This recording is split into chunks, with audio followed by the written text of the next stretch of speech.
Halo, dan selamat datang kembali. Hari ini kita mau bahas sesuatu yang kayaknya deket banget ya sama kita semua. Kenapa sih rasanya susah banget? Kadang kayak nggak mungkin gitu nolak makanan olahan tertentu. Kita bakal fokus ke bab 2 dari bukunya Dr. David Kessler. Dia kan mantan komisioner FDA tuh. Judul bukunya Diet, Drugs, and Dopamine. Nah, judul bab 2-nya ini udah ngena banget. Kekuatan adiktif makanan. Sumber kita ya dari buku itu, kutipan-kutipan pentingnya. Ini buku non-fiksi yang dalam banget pembahasannya. Misi kita di sini, ya mau coba bongkar bareng-bareng. Kenapa sih makanan modern ini bisa nyandu banget? Gimana efeknya ke otak, ke badan kita, menurut Kessler? Pernah nggak sih Anda ngerasa kayak dipanggil gitu sama sebungkus keripik, atau donat, atau kue, padahal ya nggak lapar-lapar amat? Nah, ternyata ada penjelasan ilmiahnya loh. Bener banget. Poin utama Kessler di bab ini tuh soal makanan ultra proses. Dia nyebutnya ultra formulated food. Maksudnya, makanan yang formulasinya rumit banget, yang biasanya nggak bisa kita bikin di dapur sendiri lah. Ini bukan cuma soal kalori, tapi makanan ini tuh sengaja dirancang, baik secara kimia maupun sensori, buat memicu respons di otak kita yang mirip adiksi gitu. Wah, jadi bukan salah kita dong kalau susah nolak? Nah, itu dia. Ini geser fokusnya. Bukan lagi soal, kurang niat nih, tapi lebih ke, wah biologi kita ini kayak dibajak sama desain makanannya itu sendiri. Oke, menarik. Kita mulai dari mana nih? Mungkin dari resep rahasianya industri makanan ya? Boleh. Kessler ngenalin konsep 3 titik kompas industri makanan. Maksudnya kombinasi gula, garam, sama lemak. Tapi bukan kombinasi biasa. Ini proporsinya super normal. Anda nggak bakal nemu deh di alam kombinasi GGL setinggi itu dalam satu makanan alami. Tapi pas diramu secara artifisial, wah, efeknya ke otak kita kuat banget. Itu dia intinya, formulasi ultra proses. Kombinasi ini bikin ledakan sensori di mulut. Susah ditandingin sama makanan alami kayak buah atau sayur gitu. Otak kita kan evolusinya di lingkungan yang sumber GGL-nya terbatas ya dan terpisah-pisah.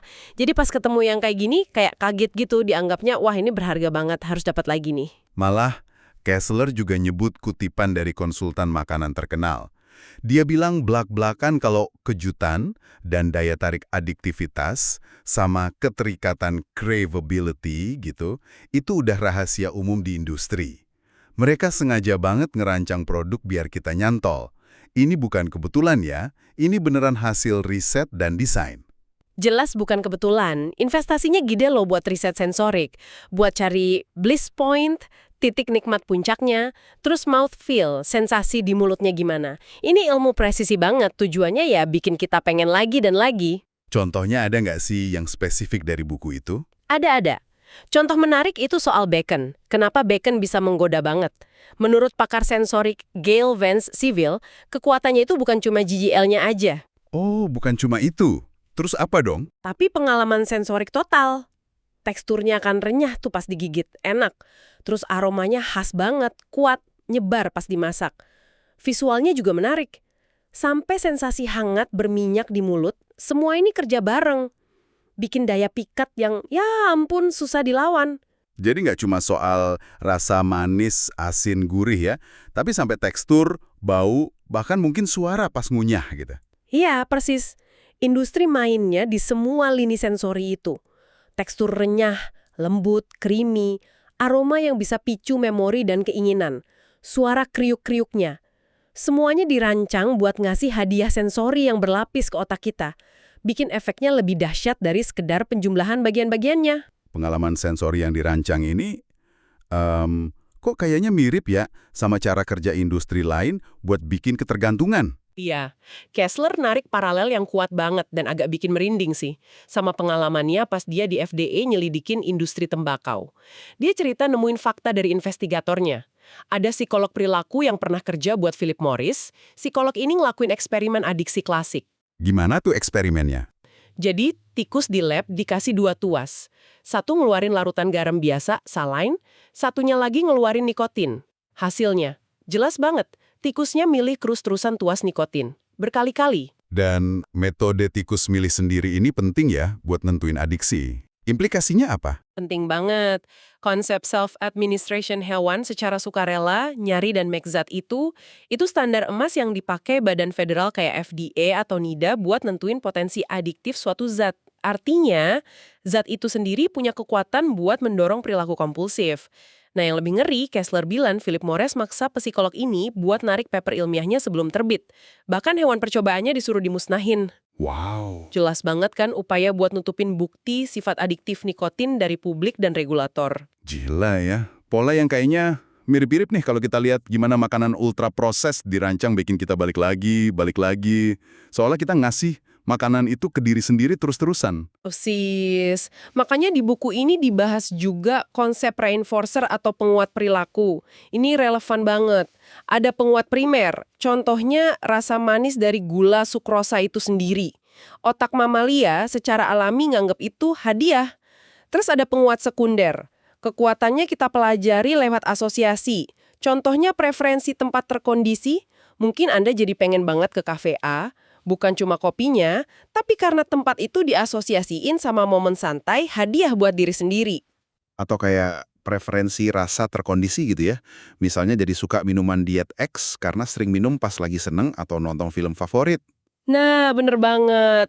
Jadi bukan cuma makanannya aja yang jadi pemicu, tapi seluruh konteks dan pengalaman yang kita bangun di sekitarnya itu ikut memperkuat keinginan kita. Oke. Dan jangan lupain kekuatan rasa manis itu sendiri. Kessler ngasih contoh simpel tapi kuat, gimana sedikit larutan gula bisa langsung nenangin bayi nangis. Ini nunjukin betapa dasarnya respons biologis kita ke rasa manis. Sinyal aman, tenang, hadiah. Sifat psikoaktif dasar ini yang juga dimainin di makanan olahan. Oke. Kalau gitu ayo kita gali lebih dalam lagi nih. Gimana persisnya otak dan badan kita ngerespons serangan makanan ultraproses ini? Di buku dijelasin, ini ngebajak sirkuit hadiah atau reward circuitry di otak. Aktivasi jalur dopaminnya jadi kuat banget. Nah, dopamin ini kan sering salah diartiin sebagai molekul senang ya. Tapi peneliti kayak Roy Weiss, Ken Berridge, yang dikutip Kessler, nunjukin kalau dopamin tuh lebih ke wanting, keinginan, dorongan buat nyari, motivasi. Bukan sekedar liking atau rasa suka pas makannya. Benar, jadi makanan ini bikin kita terus pengen lagi, bahkan kadang pas udah dimakan, rasa enaknya udah nggak sewah yang dibayangin, tapi dorongan buat nyarinya tetap kuat. Nah, terus gimana tuh? Ada efek lanjutannya? Nah, disinilah teori proses lawan, opponent process theory masuk. Ini dijelasin sama peneliti adiksi top kayak George Cook dan Anna Lemke. Jadi, tiap kali ada lonjakan dopamin gede dan cepat kayak dari makanan ultraproses ini, otak tuh nyoba nyimbangin diri. Caranya, memicu proses lawan. Akibatnya setelah puncak pengen atau seneng, itu level dopaminnya anjlok, turun drastis, malah bisa di bawah level normal. Kondisi ini bikin rasa nggak enak, yang disebut disforia, kayak gelisah, cemas, atau agak-agak suntuk gitu. Jadi ada kayak harga biologisnya gitu ya setelah sensasi enak di awal, ada efek jatuh setelah terbang. Persis. Dan rasa nggak nyaman karena dopamin anjlok ini yang jadi pendorong kuat buat nyari obatnya. Obatnya apa? Ya makan lagi makanan yang sama. Biar dopaminnya naik lagi, biar rasa nggak enaknya hilang sementara. Wah, jadi lingkaran setan dong. Banget. Makan biar naik, dopamin anjlok, jadi turun, nggak nyaman, muncul dorongan kuat makan lagi biar naik. Kata Dr. Koop, kalau kita terus-terusan makan makanan yang super menggoda ini, kita pelan-pelan ngubah fisiologi dasar sistem hadiah di otak kita. Kayak ngejar kepuasan tapi nggak pernah bener-bener nyampe permanen gitu ya rasanya. Selain otak, ada juga peran penting dari komunikasi usus otak. Kessler nyorot risetnya Zack Knight soal sel enteroendokrin di lapisan usus kita. Ternyata, sel ini kayak sensor rasa canggih di usus. Sensor di usus? Gimana tuh? Iya, dia bisa deteksi nutrisi spesifik yang masuk, terus kirim sinyal langsung ke otak, termasuk ke area yang ngurusin reward dan motivasi. Sel ini bisa ngasih tahu otak mana makanan yang bagus, kasih hadiah, mana yang jelek, bikin nggak enak. Nah, kayaknya nih formulasi makanan ultraproses ini efektif banget memicu sinyal hadiah langsung dari usus. Jadi keinginan kita diperkuat lagi dari level yang lebih dalam, bukan cuma dari rasa di lidah. Wah, menarik banget. Jadi respon kita nggak cuma dari mulut ya, tapi juga dari pembacaan usus kita terhadap komposisi makanan itu, terus lapor ke otak. Betul. Ini sistem biologis yang nyambung semua dan kompleks. Mulut, usus, sampai sirkuit terdalam di otak. Semuanya terlibat ngerespons makanan ini. Ini nyambung ke bagian yang seru banget nih, pengalaman pribadi Dr. Kessler soal fluktuasi gula darah. Dia kan nyobain pakai CGM, Continuous Glucose Monitor, alat yang nempel di lengan itu, ngukur gula darah terus-terusan. Awalnya dia lihat polanya naik turun drastis, tapi belum ngeh korelasinya. Terus dia mulai perhatiin, pas gula darahnya fluktuatif banget, naik tajam terus turun tajam itu, sering barengan sama munculnya ngidam makanan yang kuat banget, terutama malam hari. Nah, ini observasi personal tapi penting banget. Dia nyambungin respons fisiologis yang keukur, gula darah, sama pengalaman subjektif yang sering susah dijelasin, ngidam kuat. Ini ngasih data objektif ke fenomena food noise, pikiran soal makanan yang ganggu terus. Terus, dia coba intervensi kan, dia nyoba diet spesifik banget, rendah kalori, protein lumayan tinggi, rendah lemak, dan karbohidratnya rendah banget, mirip diet protein sparing modified fast gitu. Hasilnya gimana? Nah, hasilnya luar biasa katanya. Kurva gula darahnya jadi jauh lebih datar, stabil seharian.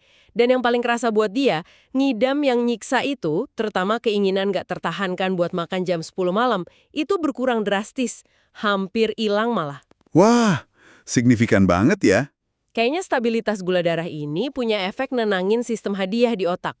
Pasokan energi ke otak lebih konstan, nggak naik turun drastis, dorongan impulsif buat nyari hadiah cepat berupa makanan manis atau karbo tinggi jadi berkurang.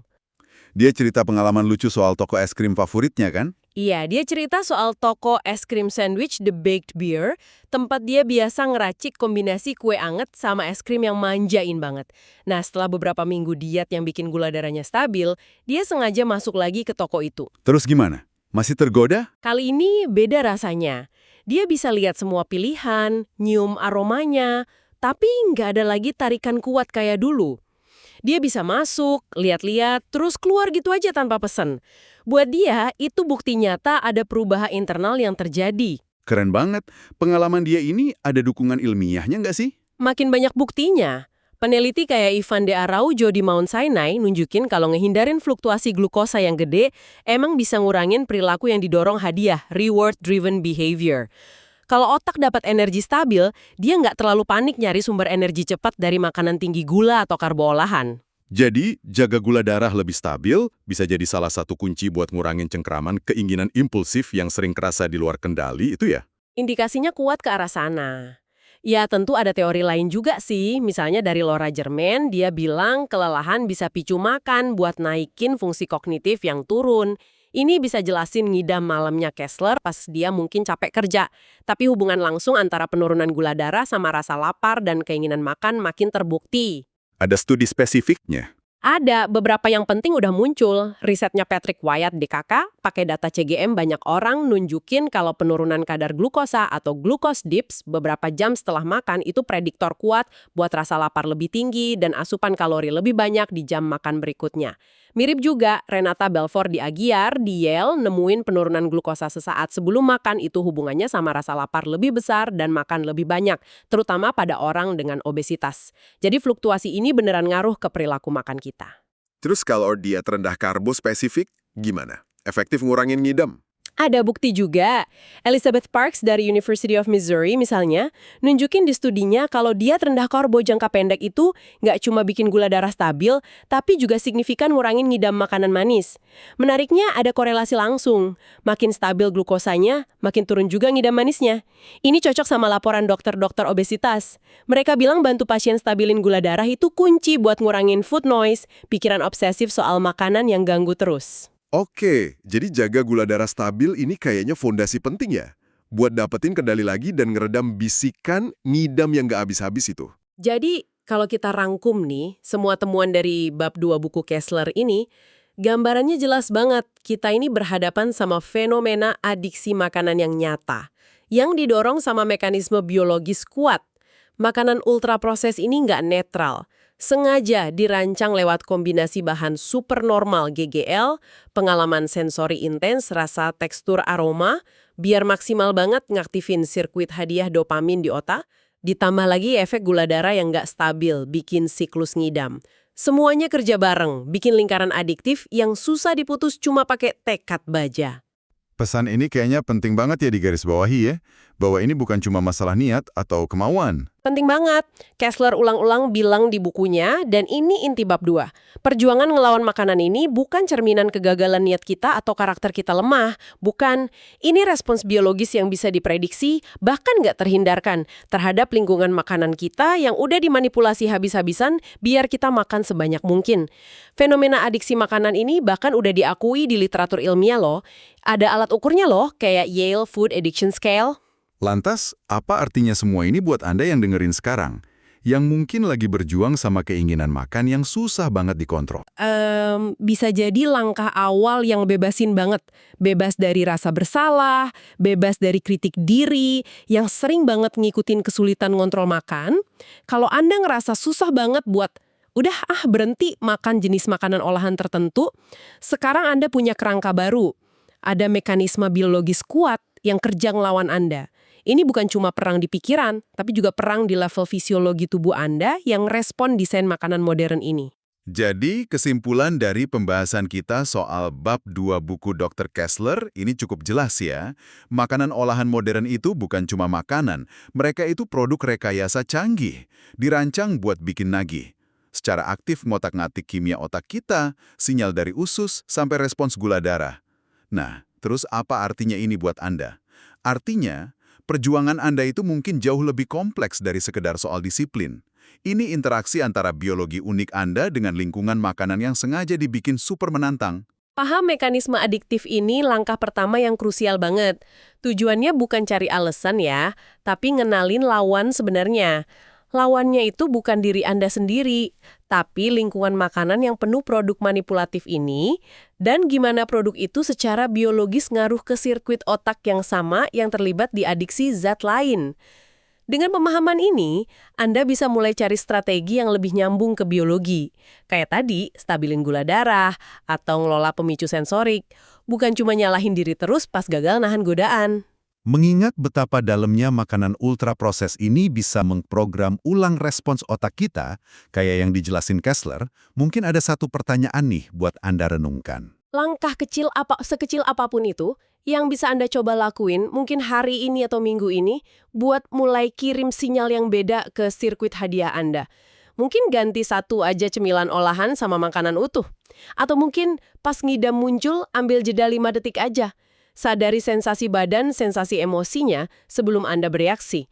Langkah kecil pun bisa jadi awal perubahan pola, kan? Terima kasih sudah menyimak pembahasan mendalam kita kali ini tentang kekuatan adiktif makanan berdasarkan karya Dr. David Kessler.